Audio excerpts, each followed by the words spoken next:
Mahina kong ngumiti si Jiang Bei, at sa kanyang tinig ay may halong kumpiyansa at lihim na apoy, perpektong oras, sa wakas, oras na para subukan ng bago kong teknik.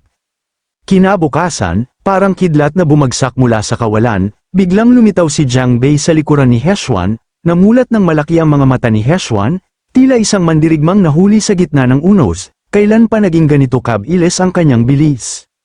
Mabilis siyang umatras, tumalon palayo, at sa kanyang isip ay bumalik ang alaala ng nakaraan. Noon, hindi man lang siya karapat-dapat na tumayo sa harapan ko, ngunit sa ilang araw lang, tila sumabog ang kanyang lakas, gayunpaman, hindi ako basta-basta tatamaan ng kanyang mga atake. Samantala, sa gilid ng eksena, isang munting tinig ang bamulong, "Ate," ang kakaiba ng suot niyang damit. Agad na tinakpan ng nakatatandang kapatid ang mga mata ng bata. "Huwag mong titigan ang ganyang bagay, ang kuya na ito ay walang kahihiyan, ni hindi ko alam kung anong klaseng kasuutan ang kanyang pinili." Napakunot noo si Hexuan, naguguluhan sa bulungan ng mga babae, "Anong problema sa damit ko?" Ngunit bago pa siya makapagsalita, isa sa kanyang mga utusan ang napasigaw sa takot, "Binata, tumingin kayo sa baba, ang inyong dangal ay lubusang nakalantad." At nang siya'y tumingin, natigilan ang kanyang puso, "Ano? Paano napunit ang aking damit?"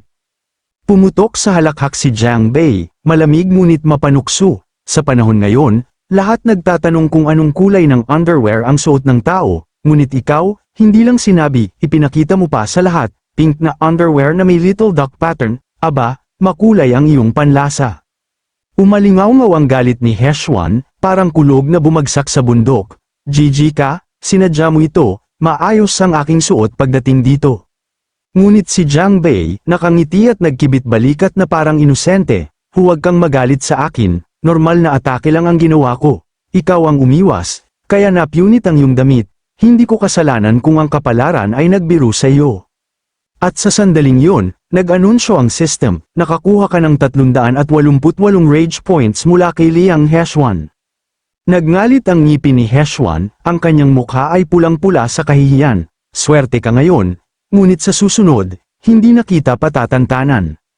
Ngumisi si Jiang Bei, puno ng pang-uuyam at hamon, bakit hindi ngayon? Hindi ba't mayabang mong sinabing tuturuan mo ako ng leksyon? O baka naman puro salita lang, walang gawa?" Sa galit, sumigaw si Liang Hexuan, ang kanyang tinig ay parang apoy na naglalagablab, "Jiang Bei, lumalampas ka na, huwag kang maging napakayabang, kahit ang pamilyahan ay hindi ka na kayang protektahan." Ngunit sa sandaling yon, biglang hinawakan ni Jiang Bei ang mukha ni Hexuan, malamig ang kanyang tinig, mabigat ang kanyang mga salita, "Maliwanag na hindi mo alam ang asal, kaya ngayon, ako mismo ang magtuturo sa iyo, bilang iyong ama, responsibilidad kong turuan ka. Kung hindi, sasabihin ng mga tao na hindi ko nagawang hubugin ang aking anak." Pagkasabi niyon, muling dumagundong ang palad ni Jiang Bei, isang malakas na sampal na umalingaw-ngaw sa paligid, sa gilid, palihim na pinanunood ni Han Wenguan at ng butler ang lahat, tila mga aninong nakasilip sa isang trahedyang unti-unting nabubuo. Nagulat ang butler, halos hindi makapaniwala, "Panginoon, sobrang laki ng itinaas ng teknik ng binata, na master na niya ang soul palm technique." Napakunot noo si Han Wenguan, ang kanyang isip ay naglalakbay sa alaala ng nakaraan. Isang gabi lang ang nakalipas, ang batang ito ay lubos na karaniwan. Tinatawag siyang basura dahil sa kanyang mahina at sirang cultivation, ngunit ngayon, nalampasan na niya ang antas ng chi gathering. Dagdag pa ng butler, puno ng kaba, noong dumating si Pegu para humingi ng pera, inakala nating may panibagong gulo na naman ang binata. Kaya agad tayong pumunta rito. Ngunit pagdating natin, lubusan tayong ikinagulat ng kanyang lakas. Dati ay mas malakas pa si Liang Hexuan sa kanya. Pero ngayon, mukhang hindi na kayang tumagal ni Hexuan kahit 2 minuto laban sa kanya. "Panginoon, ititigil ko na ba ang away na ito? Sobrang walang kontrol ang binata, at maaari rin itong makasira ng reputasyon ng ating pamilya." Mahina ang sagot ni Han Wenguan, malamig ngunit puno ng pag-iisip, "Sandali lang, pakiramdam ko ay may ibang lalabas pa. Tingnan natin kung paano haharapin ng batang ito ang sitwasyon." Samantala, ipinagpatuloy ni Jiang Bei ang pagbugbog kay Hexuan, bawat suntok ay may kasamang insulto. "Anong nangyari? Bakit hindi ka na nagsasalita? Kanina ay ang yabang mo, pero ngayong binubugbog ka na, ni hindi ka na makapagsalita." At sa oras na yun, dumating si Liang Wanqing, ang ama ni Heshuan, malamig ang kanyang tinig, parang yelo na dumampi sa balat. Boy, itigil mo ang away na ito ngayon din. Agad na naramdaman ni Jiang Bei ang nakakatakot na aura ng bagong dumating, sa kanyang isip, kumislap ang pag-unawa, mapanganib ang aura ng taong ito. Sa sobrang galit pa lang niya, nakatanggap na ako ng 888 rage points, tiyak na siya ang ama ni Heshuan, talagang dumating siya para iligtas ang kanyang anak. Ngumiti si Jiang Bei, mahinhin ngunit puno ng pang-uuyam. Tito Liang, sobrang bastos ng inyong anak, hindi man lang siya marunong makipag-usap ng maayos sa mga tao, kaya tinuturuan ko siya ng magandang asal. Umitim ang mukha ni Wang Qing, ang kanyang tinig ay mabigat at puno ng galit. Kahit kulang sa asal ang aking anak, wala kang pakialam doon, hindi mo kailangang turuan siya. Pinalaki kong mabuti ang aking anak, at ayaw kong may nananakit sa kanya. Nagkibit balikat si Jiang Bei, tila walang pakialam. Sa totoo lang, hindi ko rin naman gusto ang manakit ng tao, pero ang inyong anak ang unang sumugod.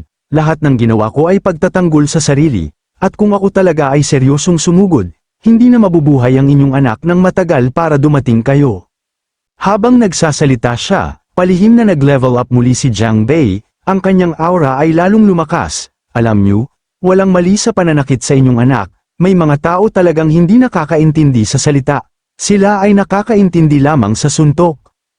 Pagkasabi ng mga salitang yon, nagpakawala ng cultivation pressure si Liang Wang Qing, mabigat at nakakapanghina. Binatang Jiang Bei, lumalampas ka na sa hangganan, hindi mo kayang ibali ang aking anak sa harapan ko mismo.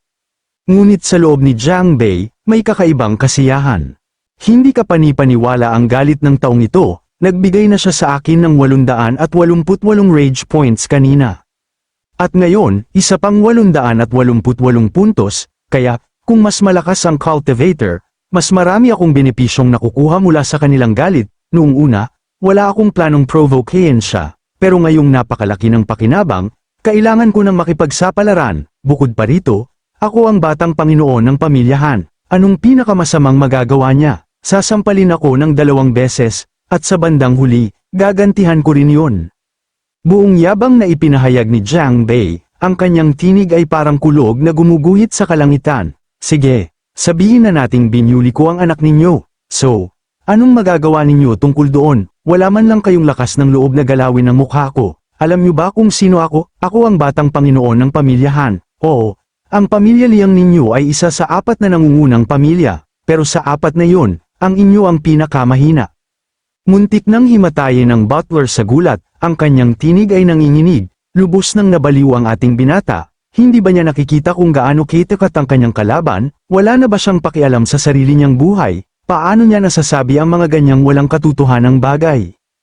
Kahit si Han Wangwan ay walang magawa kundi bumantong hininga, puno ng panghihinayang, dapat ay iniwan ko na lang ang batang ito sa ampunan noong maliit pa siya. Kahit papaano, hindi niya ako sasakitin ng ulo ng paulit-ulit. Dati, ang mga kaedad lang niya ang pinuprovoke niya, pero ngayon pati nakatatandang henerasyon ay pinuprovoke na niya. Sa sandaling yun, tuluyang nawala ng kontrol si Liang Wang Qing, at mula sa kanyang katawan ay sumabog ang isang malahayop na aura, mabangis at nakakatakot. Bata, lumampas ka na, nirerespeto ko ang pamilya ninyo kaya ako nagpigil, pero hindi ko na kayang kontrolin ang sarili ko. Agad na nakaramdam ng panganib si Jiang Bei, ang kanyang puso ay kumabog ng mabilis. Nakakatakot ang ataking ito, kailangan kong umiwas agad. Malamig na ipinahayag ni Wang Qing, ang kanyang tinig ay parang bakal na humihiwa sa hangin. Hindi mo kayang iwasan ang ataking ito, kahit saan ka tumakbo, susundan ka nito. Malakas na sigaw ni Jiang Bei, puno ng pang-uuyam. Matanda, puro pang bubuli ang sinasabi mo. Hindi ka ba nahihiyang atakihin ang isang bata? Kung tamaan ako ng atake mo, ang buong lungsod ay dudura sa reputasyon mo. Ngunit bago pa man mahawakan ng atake si Jiang Bei, bigla itong nawasak sa himpapawid, parang usok na naglaho. Namulat ng malaki si Liang Wang Qing, hindi makapaniwala, ang atake ko, nawasak ng napakadali. Ibig sabihin, may nakatagong nakakatakot na eksperto mula sa pamilyahan sa malapit, kaya naging napakayabang ng batang ito. Pantay na nagulat si Jiang Bei, ang kanyang isip ay naglalakbay sa posibilidad. Paano ako nabubuhay pa? Mukhang palihim na kumuha ng napakalakas na bodyguard ang aking ama para sa akin. Kung totoo yun, wala na akong dapat katakutin ngayon. Liang Wang Qing, ang pag-atake sa akin ay ang pinakamalaking pagkakamali ng iyong buhay. Ngayon, itataas ko ang iyong blood pressure sa langit.